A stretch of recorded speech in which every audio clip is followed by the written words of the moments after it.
Hello, welcome everyone to this video in which we are going to be discussing one of the most ambitious, complex, and fascinating regional projects in the world, that is the African Union.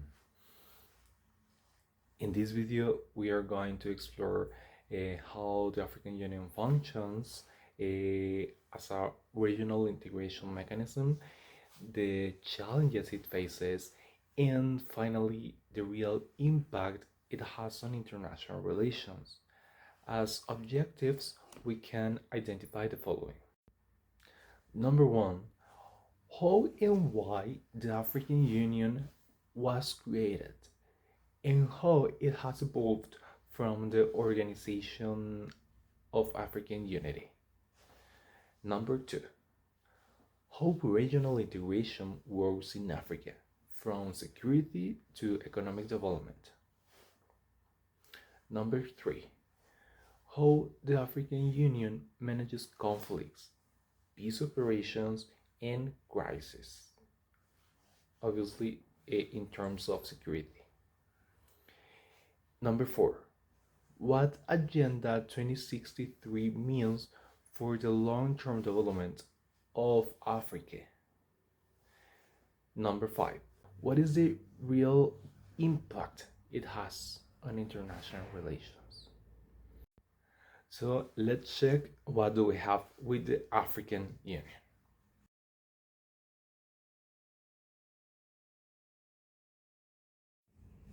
So first we have with the history to analyze how the African Union was created.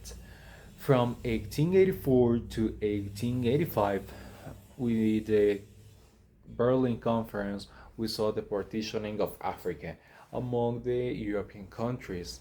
So they started with this period of imperialism, and from this point, I think they started with this feeling that something needed to change, something needed, they had to do something until arrived persons like President Nkrumah from Ghana, Julius Nyerere in Tanzania, Nasser in Egypt. So they were claiming for the creation of an organization like to unify Africa. It was only until 1963 when a group of independent countries came together to form a union, like a very integrated union. And with that was created the Organization of African Unity. The objectives of this union were to decolonize Africa, to protect sovereignty, and to achieve global competence and attain socio-economic transformation. As I was mentioning, relevant people in this process were, for example, President Nkrumah, the first black president from Ghana, um, and he had the idea of creating the United States of Africa because he had like this idea that in that way Africa will be seen as a strong force, like working towards equality, and in that way it will be easier to achieve that, and like a competent um, market in a competent force in the global market. Another person could be see Julius Nyerere from Tanzania, who also believed in this necessity of creating a unity, but his idea was like this United States of Africa will be more like a process than just creating a country or a state like that. And as I was mentioning, the Organization of African Unity had the objective of creating unity and solidarity and to protect the independence of the countries, because some countries had just won their independence. So in history we can think about Cecil John Rhodes, that was a prime minister of the colony of Cape, and he had this idea of unifying Africa from Cape to El Cairo and creating a single country. He believed that Africa had to be under the control of a single government, obviously under the British Empire.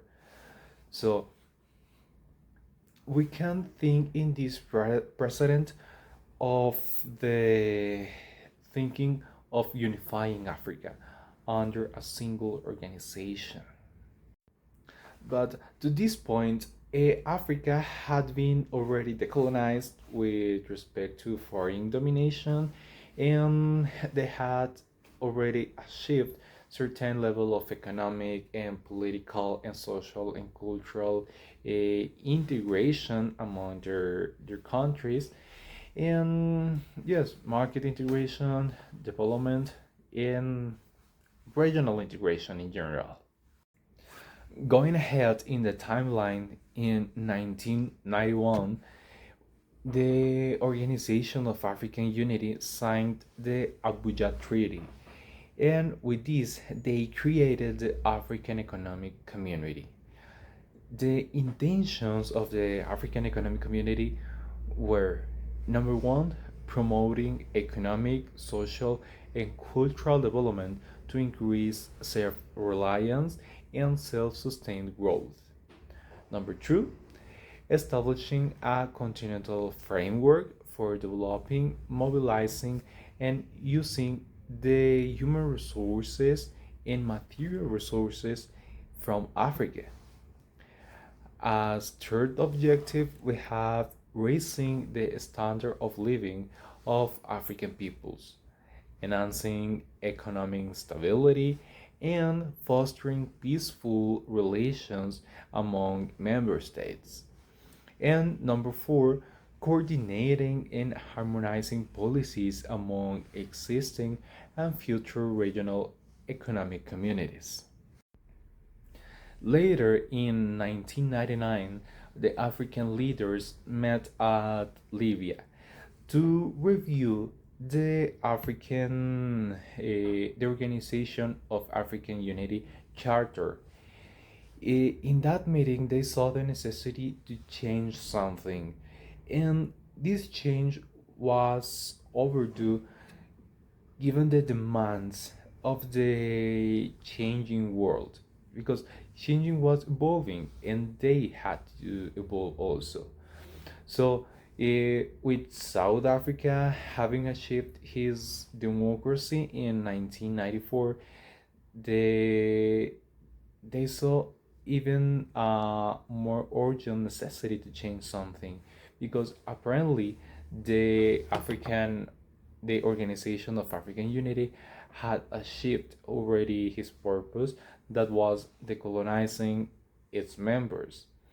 So the African Unions got inspired by the European Union, and they tried to follow that model. So on the 11th of July of 2000, the Constitutive Act was signed in Lome, in Togo, to create the African Unity. And it was only until 2002 in Durban, in South Africa, that took place the official inauguration of the African Union. So the African Union is this institutional manifestation of the desire of a deeper level of integration. The main objectives of this new African Union were to defend sovereignty, also promoting democracy, human rights, peace, stability, accelerating continental integration in economic and political terms, fostering cooperation for better living standards among African people, and player playing a stronger role in global affairs, like uh, essentially building this Pan-Africanism in modern terms that we were saying, and in general, unify the continent. The African Union has 55 members, actually, all the countries from Africa, and the headquarters are located in Addis Ababa, that is the main city from Ethiopia. And well, if you wonder how does the African Union works, well, it, the African Union has like several main institutions that I'm going to mention. The first of them is the African Union Assembly, that is like the decision making body, and it is composed by the heads of states and government of every country, and they usually meet every year. In second place, we have the Executive Council, that it is made of appointed ministers, and they prepare the assembly's agenda and coordinates policies in various areas. And then we have the African Union Commission, that is the administrative and executive arm of the Assembly and Executive Council, and they promote policies aimed at the continent's economic and social development. And in fourth place, we have the Pan African Parliament, that was established in 2004, and it is an advisory body, but they acquired like legislative powers in 2009. The African Union also has the Economic, Social, Cultural Council, the Peace and Security Council, that for conflict resolution, and the Committee for Permanent Representatives, and specialized technical committees. And there's also the African Court of Human and People's Rights, that merged with the African Court of Justice in 2004. But we had to mention that the regional integration mechanism in Africa is not a single project. There are 8 regional economic communities recognized, and they work like a network. These organizations form the building blocks of integration, and the African Union coordinates them like a central body in continental terms, but the African Union just coordinates. These regional economic communities are regional groupings of African states that are the pillars of the African Union, and actually all of them were formed prior to the launch of the African Union, and they have developed individually, and they have different roles and different structures. The purpose of these regional economic communities is to facilitate regional economic integration between members of the individual regions and throughout the wider African economic community. Um, the, there are 8 regional economic communities recognized. The first of them is the Arab Maghreb Union. With this one, we have the Maghreb Summit, the first Maghreb Summit between 5 head of states. There are Algeria, Libya, Mauritania, Morocco, and Tunisia.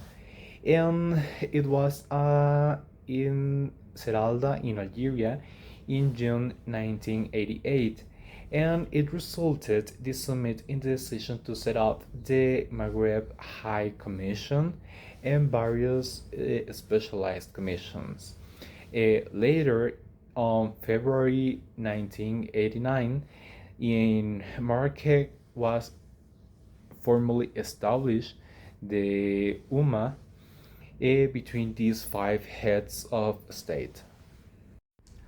Then, in second place, we have the Common Market for Eastern and Southern Africa, COMESA. It is the Africa's largest regional economic bloc, and it was established in 1994 to promote economic integration and development among 21 member states. Among those states, we have Egypt, Kenya, Ethiopia, Rwanda, Uganda, Zambia. In Zambia are the headquarters in Lusaka. Also, we have Zimbabwe and many others from the North, East, and Southern Africa. The objective was to foster economic integration, trade liberalization, and development through regional cooperation and promoting peace and security. The third one is the Community of Sahel Saharan States. This was established in 1988 and it has 25 members. The objective of this community is to achieve economic union, promote a free trade, facilitate movement of people and capital, and foster cooperation in development, security, culture, and science.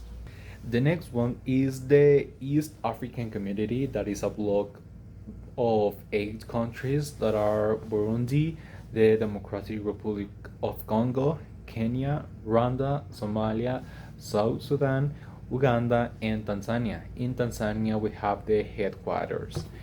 And well, it was established became operational in 2000.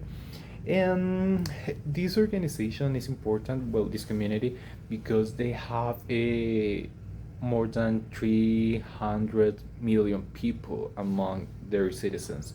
So they are a big population. And among their achievements are the elimination of internal tariff in 2005. In 2010, they facilitated a free movement of labor, capital, goods, and services. And what they have in mind, their objectives, are the implementation of a single currency. They are working on that, similar to the model of the European Union, and they are working in infrastructure, especially in transport and energy. Another community is the Economic Community of Central African States. There are 11 countries.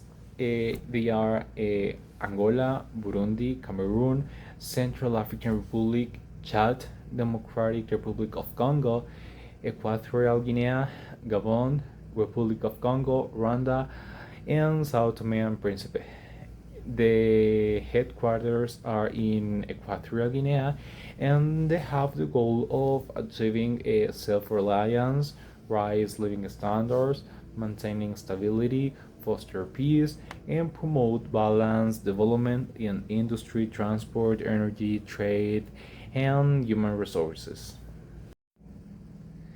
Then we have the Economic Community of West African States. They are 15 states, which are Benin, Burkina Faso, Cabo Verde, Cote d'Ivoire, Gambia, Ghana, Guinea, Guinea-Bissau, Liberia, Mali, Nigeria, Senegal, Sierra Leone, and Togo.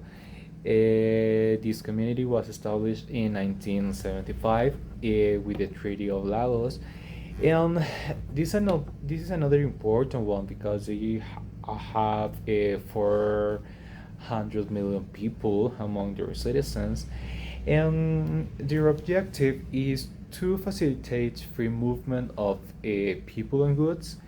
Um, they are working for the establishment of a single currency, free trade development, peace, security, and foster a cooperation in terms of a culture. And finally, the Southern African Development Community, that is a bloc of 16 countries. And this community was established in 1992, and their headquarters are in Botswana. They have the objective of promoting sustainable economic growth and socio-economic development, also to work in terms of democracy, peace, security, and stability in this region. These eight communities work together like a network, and the African Union has the ability to coordinate them. An example of a successful coordination of these communities is the African Continental Free Trade Area, that is the largest free trade area in the world by number of states. In terms of population, it connects 1.3 billion people across 54 countries. So that is a big community, and the headquarters are in Ghana. And well, they have the objective to foster economic integration, diversify exports, boost employment, and enhance food security.